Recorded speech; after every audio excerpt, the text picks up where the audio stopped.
अगर आप उनमें से हैं जिन्होंने नारुतो के पूरे 720 एपिसोड्स देखे हैं तो कॉन्ग्रेचुलेशंस। कोई महान काम तो नहीं किया है आपने, लेकिन आपने एक मास्टरपीस खत्म कर लिया है। ये एक ऐसा एनिमे है जिसे जो कोई भी देखता है उसका पर्सपेक्टिव चेंज हो जाता है निंजास के प्रति।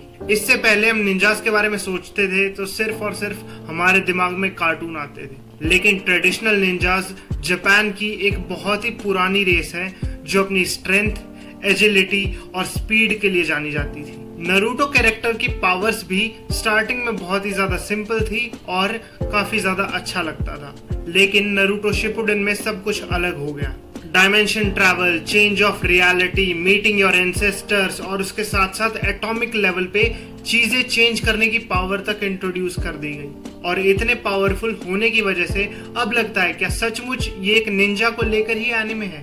जैसे जैसे इस एनिमे की पावर स्केलिंग आगे बढ़ती चली गई, एनिमे के अंदर एलिमेंटल और माइथोलॉजिकल रेफरेंसेस भर भर कर आने लगे। तो चलिए आज हम बात करते हैं माइथोलॉजिकल कनेक्शंस की, और स्पेशली हिंदुइज्म और बुद्धिज्म की जो इस एनिमे के अंदर दिखा रखा है। हिंदुइज्म हमारे पूरी दुनिया की सबसे ज्यादा एंशिएंट सभ्यता है, जहां पर बाकी सभ्यता सिर्फ कुछ 100 या 1000 सालों तक जाती है। हमारे कुछ इवेंट्स फॉर एग्जांपल महाभारत या रामायण वो इनसे भी पुराने हैं। इसीलिए बहुत सारी इंग्लिश मूवीज के अंदर, बहुत सारे एनिमे के अंदर हमें हिंदुइज्म के माइथोलॉजिकल रेफरेंसेस देखने को मिल जाते हैं, और this include Naruto as well. हमारा सबसे पहला रेफरेंस आता है इस लिस्ट के अंदर 1000 आर्म टेक्निक। तो तुम लोगों को नारुतो शिपुडेन का 73 एपिसोड तो याद होगा ही, जहां पे हिडान और काकुजू की फाइट होती है चिरिको के साथ। अब चिरिको एक टेक्निक यूज करता है जिसके अंदर उसके पीछे एक डीएटी बनकर आती है विच highly resembles goddess Durga,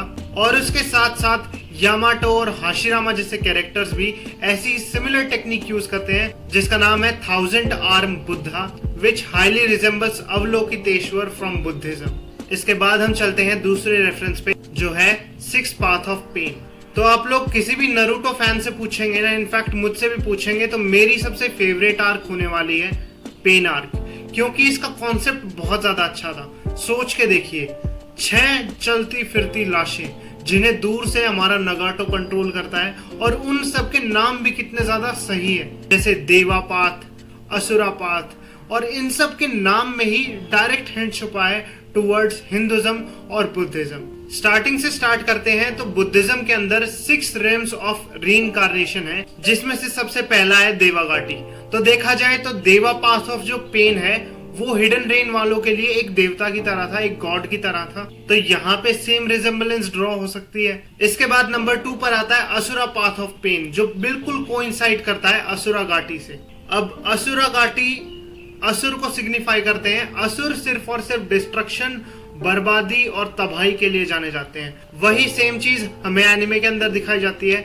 asura path के अंदर कोई भी रिमोर्स नहीं होता, वो बस प्योर डिस्ट्रक्शन करता है। इसके बाद नंबर 3 है मनुष्य घाटी, जिसका मतलब है ह्यूमन पाथ ऑफ पेन। तो एक ऐसी जगह जहां पर मनुष्य रहते हैं, सेम टू सेम चीज आत्माओं के अंदर रहते हैं। हम जब भी स्वर्ग वगैरह जाते हैं तो कहा जाता है हम आत्माओं के फॉर्म में जाते हैं। ह्यूमन पाथ ऑफ पेन के पास भी सेम टू सेम फीचर होता है, वो किसी की भी सोल को खींच सकता है।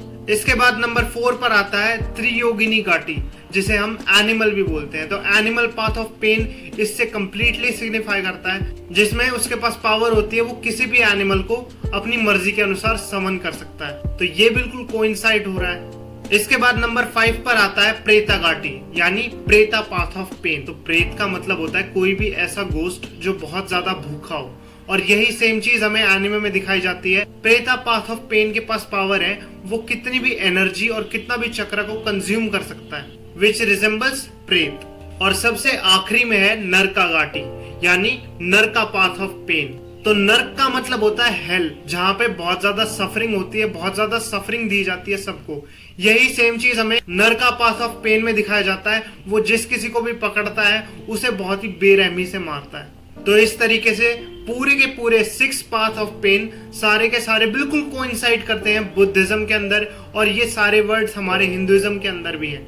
नंबर 3 रेफरेंस आता है जो लिटरली एपिसोड 1 से हमारे आगे है, और हर एपिसोड में उसका मेंशन होता है एपिसोड 720 तक, जो कि है चक्रा। अब चक्र पूरे तरीके से संस्कृत से उठाया हुआ है, जिसे हम संस्कृत के अंदर चक्र भी बोलते हैं। अकॉर्डिंग टू हिंदुइज्म हमारी बॉडी के अंदर 7 चक्र होते हैं, all the way start from bottom and to up, और हर किसी का एक पर्टिकुलर नाम होता है। फॉर एग्जाम्पल, सबसे नीचे होता है हमारे पास मूलाधार चक्र, और उसके बाद होता है सुधिष्ठान चक्र, उसके बाद मणिपुर चक्र, उससे ऊपर अनाहत चक्र, उससे ऊपर विशुद्धत्य चक्र, उससे ऊपर यज्ञ चक्र, उससे ऊपर आज्ञा चक्र, उससे ऊपर सहस्त्रा चक्र। माना कि सेम नाम में चक्र को नहीं दिखा रखा है, लेकिन चक्र का मतलब होता है एनर्जी, और हमारे एनिमे के अंदर चक्र को भी सेम टू सेम तरीके से ही यूज किया जाता है। और मैं ऑल द बताऊं तो मुझे ये 8 इनर गेट टेक्निक से ज्यादा एक्यूरेट लगता है, क्योंकि उसके अंदर हम हमारी बॉडी को बहुत ज्यादा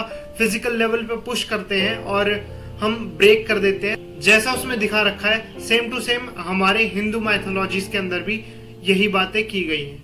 तो मुझे ये 8 इनर गेट टेक्निक से ज्यादा सही लगता है। हो सकता है 8 इनर गेट टेक्निक और चक्र को दोनों को मिक्स करके हिंदू माइथोलॉजी से ही उठा रखा हो। और यहाँ तक तो चक्र का कॉन्सेप्ट बहुत ज्यादा सिंपल लगता है, लेकिन एनिमे के अंदर चक्र को अलग अलग एलिमेंट्स में तोड़ा हुआ है। For example fire, wind, lightning, water and earth. चलो ये भी ठीक है, लेकिन इसका और कॉम्प्लेक्स वर्जन आ जाता है एनिमे के अंदर, जिसे हम बोलते हैं केके गेनकाई।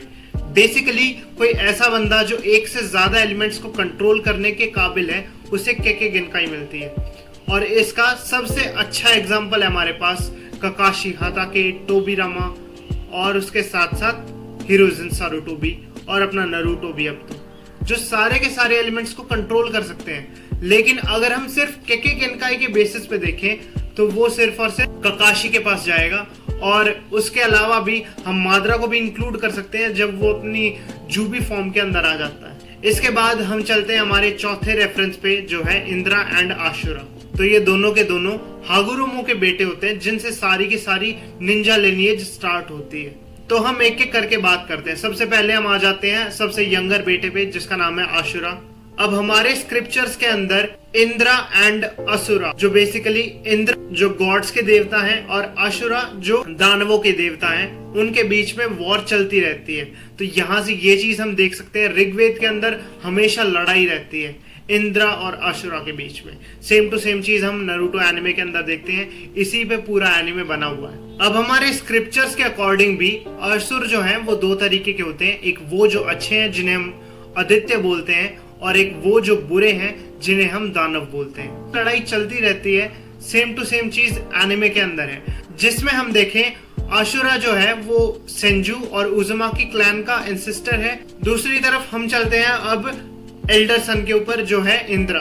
और जस्ट लाइक इंद्रदेव जिसके पास बहुत सारी लाइटनिंग बेस्ड पावर्स होती हैं, इंद्रा के पास भी बहुत सारी लाइटनिंग बेस्ड पावर्स हैं, जो पूरे तरीके से रिजेंबल करती हैं थॉर और जूस को भी। अब इसके बाद हम आते हैं हमारे 5th और फाइनल माइथोलॉजिकल रेफरेंस पे, जो कि है आमातरासु, एक इटर्नल ब्लैक फ्लेम। भाई ऑनेस्टली अगर ये काली लपटें तुम्हें लग जाती हैं तो तुरंत की तुरंत वहां से भाग जाओ, अपनी हार मान लो, या उस अंग को ही काट के फेंक दो, क्योंकि दुनिया में कोई ऐसा पानी नहीं बना जो इस आग को बुझा सके। अब ये बहुत ज्यादा रिजेंबल करता है जब शिव जी अपनी तीसरी आंख खोल लेते हैं और सामने वाले को भस्म कर देते हैं, और उसके अंदर भी इतनी पावर होती है कि वो पूरे यूनिवर्स को डिस्ट्रॉय कर सकती है। लेकिन अब तुम लोग बोलोगे शिव जी तो अपनी तीसरी आंख से ये चीजें करते हैं, लेकिन यहाँ पर इटाची और सास्के तो अपनी एक आंख से ही कर सकते हैं। तो भाई कुछ ना कुछ क्रिएटिव लिबर्टी तो ये भी रखेंगे ना अपने पास एनिमे वाले। तो इसीलिए तो भाई ये थे टॉप 5 माइथोलॉजिकल रेफरेंसेस इन नारुतो। आपको वीडियो अच्छी लगी हो तो वीडियो को लाइक करना, उसके साथ साथ अब कमेंट कर बताना है भाई कोई और एनिमे ऐसा है जिसमें और भी बहुत सारे हिंदू माइथोलॉजिकल रेफरेंसेस देखने को मिलते हैं। And stay tune for next video. मैं मिलता हूं आपसे बहुत जल्द नेक्स्ट वीडियो में। Until then this side Sahil signing off. Thank you so much.